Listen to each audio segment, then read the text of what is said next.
नमस्कार, अपना बिहार देख रहे हैं आप। आपके साथ मैं हूं शिप्रा झा। बुलेटिन की शुरुआत करेंगे बड़ी खबर के साथ। बड़ी खबर मधेपुरा से है, जहां जेडीयू नेता की गोली मारकर हत्या कर दी गई है।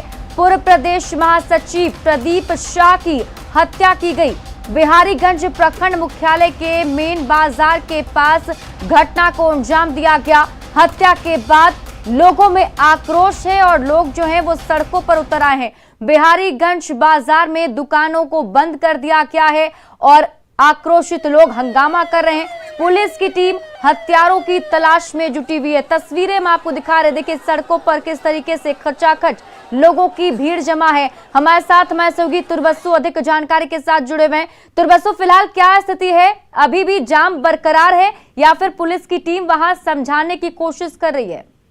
जी, अभी भी जो है वो बाजार बंद है और सड़क पर लोग जो हैं वो विरोध प्रदर्शन कर रहे हैं। और वहां पर जो है मधेपुरा के एसपी भी पहुंच चुके हैं और लोगों को समझाने बुझाने का प्रयास किया जा रहा है। इससे पहले भी जो बिहारीगंज का जो इलाका रहा है, बिहारीगंज मुख्य बाजार में जो है अपराधियों के द्वारा जो है कई व्यवसायी पर हमला किया गया था और जिसके कारण वहां पर जो है काफी बड़े पैमाने पर जो विरोध प्रदर्शन भी हुए थे। लेकिन अब जदयू नेता की जो हत्या हुई है, इसके बाद लोगों में खासा आक्रोश जो है वो देखा जा रहा है। तुरबसु, कुछ जानकारी मिल पा रही है जेडीयू नेता की हत्या जो की गई उसके पीछे कौन लोग हैं, क्या वजह रही, कुछ जानकारी?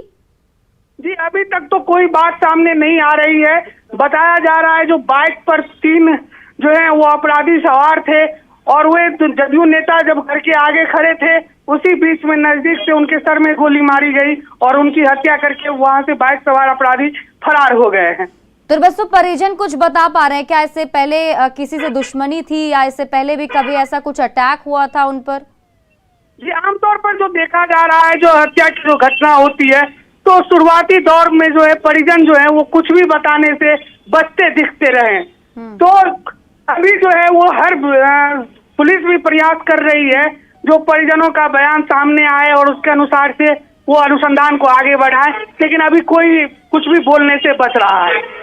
वहां पर स्थिति काफी ज्यादा तनावपूर्ण बनी हुई है जो हम तस्वीरों में देख पा रहे हैं तुरबसु। तो इसको ठीक करने के लिए पुलिस प्रशासन की तरफ से क्या कुछ किया जा रहा है?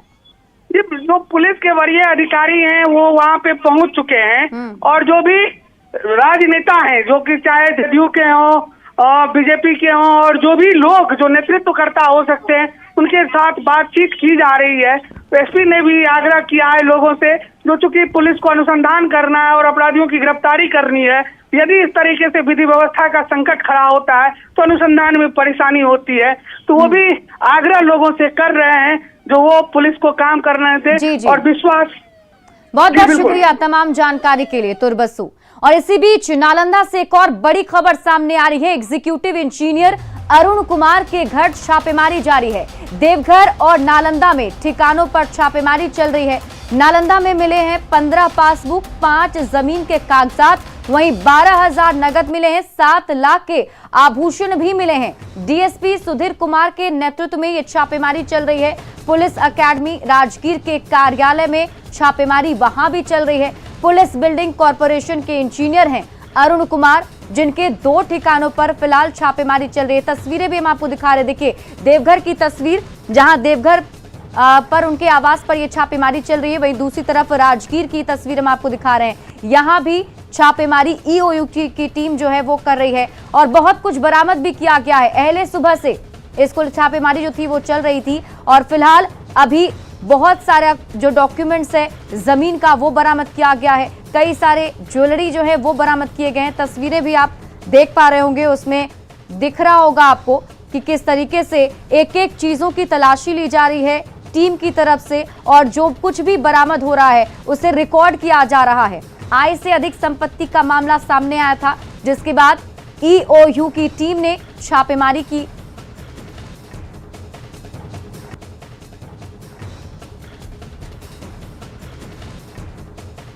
पुलिस बिल्डिंग कॉरपोरेशन के एग्जीक्यूटिव इंजीनियर अरुण कुमार सिंह के घर में छापेमारी चल रही है। इनके 2 ठिकानों पर छापेमारी चल रही है, एक राजगीर और दूसरे देवघर के ठिकानों पर। इस वक्त हम मौजूद हैं देवघर का ठिकाना, जहाँ पे इनका आवास है। ये इनका घर है जहाँ के विजिलेंस टीम के द्वारा लगातार भीतर में छापेमारी की जा रही है। यहाँ पे पुलिस बलों की भी प्रतिनियुक्ति की गई है और फिलहाल अभी किसी को प्रवेश करने का इजाज़त नहीं दिया गया है। ये पूरा भवन अभी आप जो देख रहे हैं ये उनका आवास है, यहाँ पर ही वो रहते हैं। और यहाँ जो अंदर में 10 लोग टीम में शामिल हैं और लगातार छापेमारी का कार्य जारी है। इसके साथ साथ आपको बता दें कि कैश, नकदी है, सोने चांदी सहित अन्य पासबुक वगैरह की भी जांच की जा रही है। फिलहाल अभी इस पर कुछ भी यहाँ जो टीम आई हुई है वो बताने से इनकार कर रही है, क्योंकि छापेमारी लगातार अभी जारी है और शाम तक ये क्लियर हो पाएगा कि कितने तक का यहाँ का आंकड़ा जो है ये यहाँ से मिलता है और फिर राजगीर से मिलता है। मनीष दुबे, न्यूज़ 18, देवघर। पटना के आर्यभट्ट नॉलेज विश्वविद्यालय में हंगामा और आंदोलन खत्म होने का नाम नहीं ले रहा। एक बार फिर से सैकड़ों की संख्या में पहुंचे स्टूडेंट विश्वविद्यालय कैंपस में नारेबाजी और हंगामा कर रहे हैं। सभी बीटेक के 2nd सेमेस्टर के स्टूडेंट हैं जो कि प्रमोट करने की मांग कर रहे हैं। छात्रों का आरोप है कि सेशन 13 महीने लेट है और प्रोटेस्ट के बाद भी वीसी और रजिस्ट्रार की ओर से मिलने तक नहीं दिया जा रहा है। आर्यभट्ट नॉलेज विश्वविद्यालय का जायजा लिया हमारे संवाददाता रजनीश कुमार ने। आर्यभट्ट ज्ञान विश्वविद्यालय में छात्रों की समस्या का समाधान अब तक नहीं निकल सका है। नतीजा 6ठी बार जो छात्र हैं फिर से प्रोटेस्ट करने के लिए पहुंच गए हैं। ये आर्यभट्ट ज्ञान विश्वविद्यालय कैंपस आपको हम दिखा रहे हैं। वीसी जो है मुलाकात नहीं कर रहे हैं, रजिस्ट्रार जवाब नहीं दे रहे हैं, कोई भी अधिकारी वार्ता करने के लिए तैयार नहीं है। एक ही डिमांड है, सेशन लेट हुआ है, प्रमोट किया जाए, और इसका जवाब अधिकारियों के पास नहीं है। राज्य भर के जो स्टूडेंट हैं, देखिए आप विश्वविद्यालय के अधीन जो भी कॉलेज है उसके बीटेक के स्टूडेंट दूर दूर से रोज आते हैं। अगर हंगामा होता है पुलिस लाठी चार्ज भी करती है, लेकिन जवाब अधिकारी नहीं देते हैं। जरा बात करते हैं, यहाँ पर छात्राएं भी हैं, छात्र भी हैं, उनसे ये बताइए कि आप लोग लगातार प्रोटेस्ट कर रही है, क्या मिला आश्वासन? हमारा आश्वासन यही मिला है कि हमें हर बार बोला गया है प्रमोट किया जाएगा या ऑफलाइन एग्जाम दिया जाएगा, मगर कुछ नहीं उसका निश्चय मिला। क्या चाहते हैं आप? चाहते हैं कि प्रमोट किया जाए, किसी भी हालत में प्रमोट ही किया जाए। वीसी मिलते हैं? नहीं मिलते। नहीं मिलते हैं? नहीं मिलते हैं। वीसी से मुलाकात हुई कभी? नो, नहीं मिली। नहीं हुई। नहीं। एसपी सिंह है वीसी, और कोई अधिकारी? नहीं कोई नहीं। कब तक बैठेंगे आप लोग? जब तक प्रमोट नहीं होगा। बताइए। बोला गया था कि झारखंड बोर्ड कर दिया तो हम लोग भी करेंगे, उसने कर भी दिया, फिर भी इन लोगों का कोई आंसर अभी तक नहीं आया है। क्या किया? झारखंड कर दिया प्रमोट। हाँ। तो और उसका सेशन हम लोग से सही चल रहा था, फिर भी उसने प्रमोट कर दिया। फिर यहाँ पे सेशन ऑलरेडी बहुत ज्यादा लेट है, फिर भी प्रमोट नहीं। विश्वविद्यालय क्या चाहती है सर? वो तो डेट पे डेट अभी एक्सटेंड कर रही है, ना एग्जाम ले रही है टाइम से, ना प्रमोट कर रही है, पता नहीं क्या चाहती है। हर हाल में चाहते हैं कि प्रमोट कर, एग्जाम नहीं। प्रमोट ही चाहते हैं हम लोग। देखिए सर, इसमें बोला गया था कि अगर आप लोग को झारखंड, अगर आप बोलते हैं कि यूजीसी और एआईसीटीसी का गाइडलाइंस के अनुसार अगर रहेगा कि हम लोग प्रमोट कर सकते हैं तो कर देंगे। और वही इसमें ये एआईसीटीसी झारखंड भी चलता है सर, जेटीयू सर वहाँ भी प्रमोट कर दिया गया है, लेकिन हम लोग को पर बोला गया था कि अगर प्रमोट कर दिया जाएगा तो सेशन कितना लेट है? सेशन हम लोग के सर 13 महीना लेट हो गया है सर। ये मांग है कि सेशन लेट हो गया है, किसी भी हालत में ऑफलाइन परीक्षा नहीं देंगे, क्योंकि 13 माह लगभग सेशन लेट है। बीटेक के ये सभी स्टूडेंट हैं, हर हाल में चाहते हैं कि अब प्रमोट करें, लेकिन प्रमोट करने को लेकर जिस तरह से प्रोटेस्ट हो रहा है, रोड पर, गेट पर, कैंपस में, हर जगह यहाँ पर हंगामा देखने को मिल रहा है, बावजूद कोई जवाब नहीं है। जरा देखिए, यही विश्वविद्यालय है। इस विश्वविद्यालय को एक तरह से कहिए सीएम का और बिहार सरकार का ये ड्रीम विश्वविद्यालय है, लेकिन यहाँ पर सब कुछ सही नहीं है, व्यवस्था बेपटरी है और स्टूडेंट लगातार प्रोटेस्ट करते नजर आ रहे हैं। कैमरामैन दीपक के साथ रजनीश कुमार, न्यूज़ 18, पटना।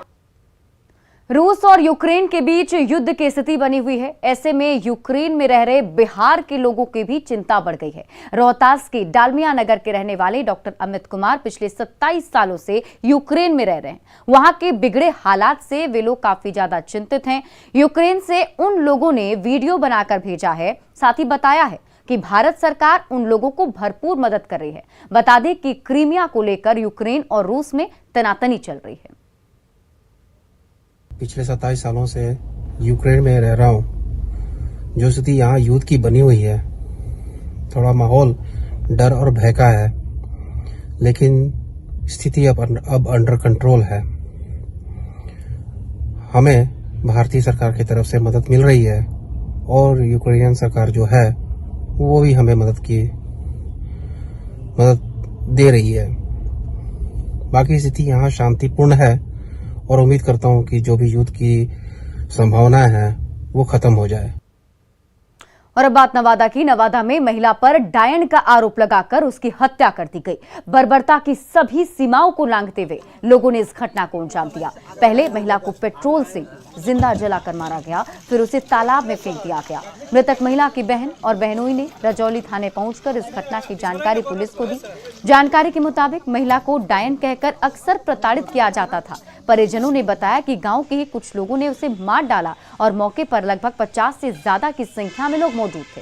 परिवार के लोग जब महिला का शव तालाब से निकालने के लिए गए तो ग्रामीणों ने उन लोगों को भी मारा। फिलहाल पुलिस ने शव को कब्जे में लेकर पोस्टमार्टम के लिए भेज दिया है। डायन का आरोप लगा करके टोटल गांव को आदमी मिल करके हमारा बहन को मार दिया। वहाँ गया जरलाई, उसको पकड़ करके ले गया मारते पीटते। उसके बाद में उसको तेल छिड़क करके और माचिस मार दिया। माचिस मारने के बाद में नहीं मरा जब तक तालाब में ठेल दिया। उसके बाद उसको काट भी दिया, फिर नहीं मरा तो उसको ढाला पत्थर से। खबर बांका से है, जहां एक खंडरनुमा मकान में बम विस्फोट होने से एक किशोर जख्मी हो गया, जिसे बेहतर इलाज के लिए सदर अस्पताल रेफर किया गया है। घटना कटोरिया थाना क्षेत्र के रामपुर की है। बताया जा रहा है कि रामपुर गांव के जयप्रकाश यादव का पुत्र प्रिंस कुमार खंडरनुमा मकान में लगे बेर के पेड़ से बेर तोड़ रहा था। इस दौरान टंगे झोले को देखने की कोशिश करने के दौरान उसमें रखा बम विस्फोट हो गया। घटना की जानकारी मिलते ही एसडीपीओ और स्थानीय पुलिस मौके पर पहुंचकर मामले की छानबीन में जुट गई है। उधर से आए और गए उस घर में तो देखा झोला है, वहाँ झोला उसने गिरा दिया, उसमें नीचे वो फट गया, वो निकल गया, वहाँ से हमको लग गया।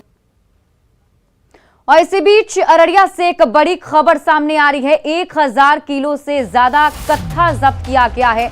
तो अररिया से आपको ये बड़ी खबर बता रहे हैं, जहां 1000 किलो से ज्यादा कत्था जब्त किया गया है। जब्त कत्था की कीमत 10 लाख रुपए है। नेपाल से जोगबनी में इसे खपाने की तैयारी थी। रानी चौकी पुलिस और एपीएफ की कार्रवाई के तहत ये कत्था जब्त किया गया है।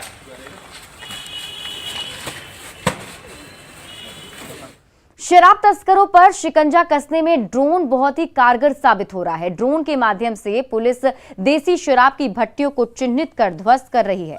ताजा मामला गोपालगंज के मोहम्मदपुर का है, जहां गंडक के दियारा इलाकों में चल रहे देसी शराब की 2 भट्टियों को ध्वस्त किया गया और 500 लीटर देसी शराब को नष्ट भी किया गया। हैरानी की बात यह है कि ये गोपालगंज का वही इलाका है जहां पिछले साल नवंबर में जहरीली शराब पीने से 14 लोगों की मौत हुई थी। कईयों को सजा भी मिली थी, लेकिन फिर भी शराब तस्कर मानने को तैयार नहीं है। सब इलाका में तो हम लोग बराबर अक्सर आकर के करते रहते थे शराब का छापामारी, इसलिए थोड़ा कम मिला है। लेकिन आज भी 2 भट्टी हम लोग ध्वस्त किए हैं और करीब 500 लीटर से ऊपर अवैध जावा महुआ गुड़ का जिससे शराब तैयार किया जाता है, शराब बनाने लायक तैयार को हम लोग विनष्ट किए हैं। और करीब 10 किलोमीटर के रेडियस में ड्रोन कैमरा से खोजबीन की गई शराब के भट्टी और शराब के संबंध में कि कहाँ है, नहीं है, क्या है। सीएम नीतीश कुमार ने एक बार फिर पंजाब के सीएम चरणजीत सिंह चन्नी पर हमला बोला है। उन्होंने कहा कि ऐसा बयान देकर चन्नी खुद की पार्टी का नुकसान कर रहे हैं, जिस पार्टी ने उन्हें बड़ी जिम्मेदारी दी है। उन्होंने कहा कि बिहार के लोगों के भरोसे पंजाब के कई लोग विदेशों में रहते हैं। उन्होंने अपना सब कुछ बिहार के लोगों के भरोसे पंजाब में छोड़ रखा है। सीएम ने कहा कि ऐसे बयान देने वालों को मालूम नहीं कि बिहार का कितना महत्व है और गुरु गोविंद सिंह का जन्म कहां हुआ है। आप बताइए कि जिस तरह से पंजाब की भूमिका है, अब बिहार के कितने लोग वहां रहते हैं, पंजाब के कितने लोगों की सेवा करते हैं, कोई विदेश जाते हैं और उनके सब काम को वहां देखते हैं। और आप सोच लीजिए और कितना महत्व है बिहार का।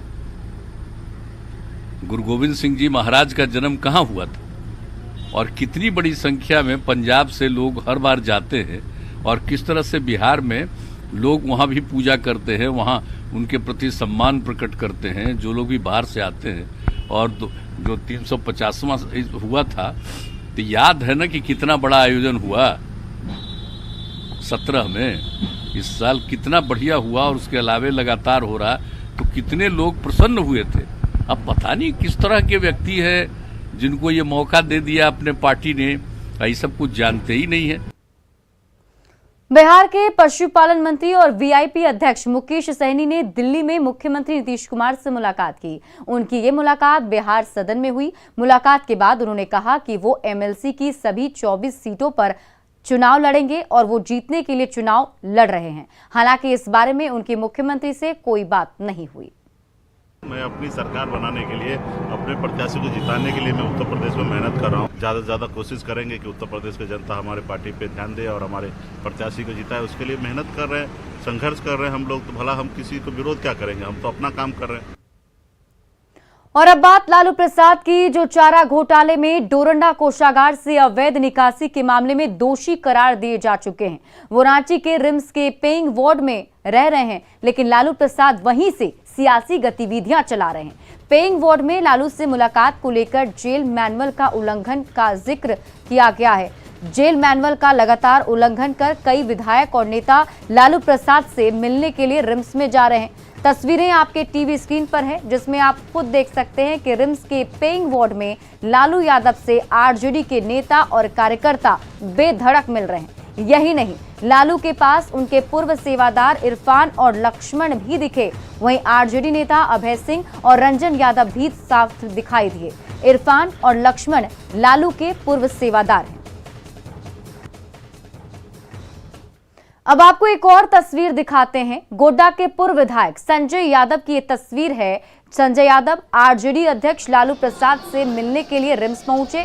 देखिए किस तरह सिक्योरिटी गार्ड खुद इनको अंदर लालू प्रसाद के कमरे तक छोड़कर वापस आता दिख रहा है। कैमरा देखते ही पूर्व विधायक ने अपना चेहरा छिपाया। लालू यादव रिम्स के पेइंग वार्ड के रूम नंबर A11 में रह रहे हैं। जेल मैनुअल के उल्लंघन को लेकर पहले भी जिला प्रशासन की किरकिरी हो चुकी है, लेकिन स्थिति जस की तस बनी हुई है।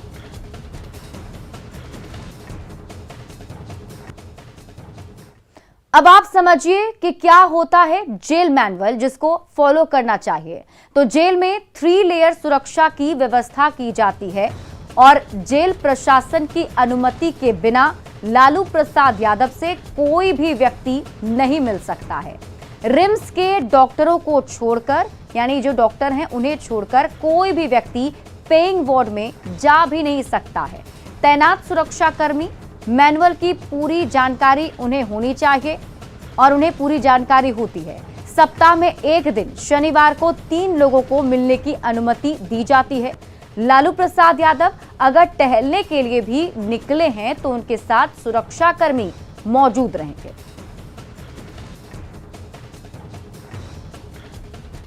अब जेल मैनुअल के उल्लंघन पर सवाल भी है। रिम्स के पेइंग वार्ड में आखिर जेल मैनुअल का उल्लंघन क्यों हो रहा है, ये बेहद अहम सवाल कि सब कुछ जानते हुए ये उल्लंघन क्यों किया जा रहा है। लालू प्रसाद से पेइंग वार्ड में आखिर ये नेता कैसे मिल पा रहे हैं जबकि इसकी इजाजत नहीं है। क्या पेइंग वार्ड से सियासी गतिविधियां चल रही हैं? सवाल ये भी उठता है कि पेइंग वार्ड में राजनीतिक गतिविधियों की अनुमति क्यों दी जा रही है। सुरक्षाकर्मी मेल जोल पर नजर क्यों नहीं लगा पा रहे हैं, उसे क्यों नहीं रोक पा रहे हैं? क्या सुरक्षा कर्मियों को जेल मैनुअल की जानकारी नहीं है, जिसके तहत ये बताया गया है कि लालू प्रसाद यादव से कोई नहीं मिल सकता, फिर भी मिलने दिया जा रहा है? सवाल ये भी कि क्या लालू प्रसाद को स्पेशल ट्रीटमेंट दी जा रही है? ये वो सवाल हैं जो काफी अहम हैं। बढ़ते हैं आगे। लालू के लिए जेल मैनुअल के उल्लंघन पर सियासी घमासान भी शुरू हो गया है। बीजेपी और जेडीयू ने जहां झारखंड सरकार के मामले पर संज्ञान लेने की बात कही, तो आरजेडी ने इस पर पलटवार किया है।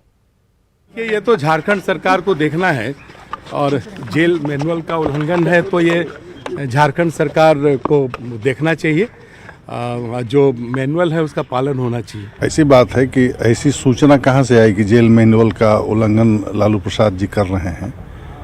अगर कर रहे हैं तो ये सरकार की बात है ना। सरकार इस पर जो है सो अपना तय करेगी कि वो कर रहे हैं कि नहीं कर रहे हैं। अब क्या होता है जेल मैनुअल, इसको तो हम लोग पढ़ लिख के आए नहीं है कि क्या है जेल मैनुअल। सरकार बताएगी कि ये ऐसा मैनुअल है, ऐसे करना है। वैसे भी वो अस्वस्थ हैं तो वो तो अभी तो रिम्स में गए हैं, तो इलाज के क्रम में क्या उल्लंघन की तो कोई बात है नहीं। लालू प्रसाद यादव जी कानून का उल्लंघन करने के लिए ही जाने जाते हैं। चारा घोटाला मामले में सजायाफ्ता है। इससे पहले भी जब जेल में थे, रिम्स में थे, तो लगातार जेल मैनुअल्स के उल्लंघन का मामला सामने आता था। टेलीफोन पर बातचीत का भी मामला सामने आता है, जिस पर जांच भी चल रही है। अभी भी लगातार मामले सामने आ रहे हैं, लेकिन चूंकि ये लोग वहां सरकार में शामिल हैं, इसलिए मनोबल बढ़ा रहता है और सत्ता का दुरुपयोग कैसे होता है इन लोगों से बेहतर कोई नहीं जानता है। वहां की सरकार को निश्चित रूप से ध्यान देना चाहिए कि नियमों का पालन हो सके। आदरणीय लालू प्रसाद जी देश के जन नेता हैं और सबको पता है कि उनको चाहने वाले लोग गरीब गुरबे, वंचित, शोषित, पीड़ित, दलित सारे लोग देश दुनिया में हैं। और आदरणीय लालू प्रसाद जी ने सब दिन माननीय न्यायालय का सम्मान किया है और जेल मैनुअल का पालन किया है। हमारे विरोधी जो आज सवाल खड़े कर रहे हैं उनको तो लालू फोबिया है। और फिलहाल इस बुलेटिन में अभी के लिए बस इतना ही, लेकिन न्यूज़ 18 बिहार झारखंड पर खबरों का सिलसिला लगातार जारी है।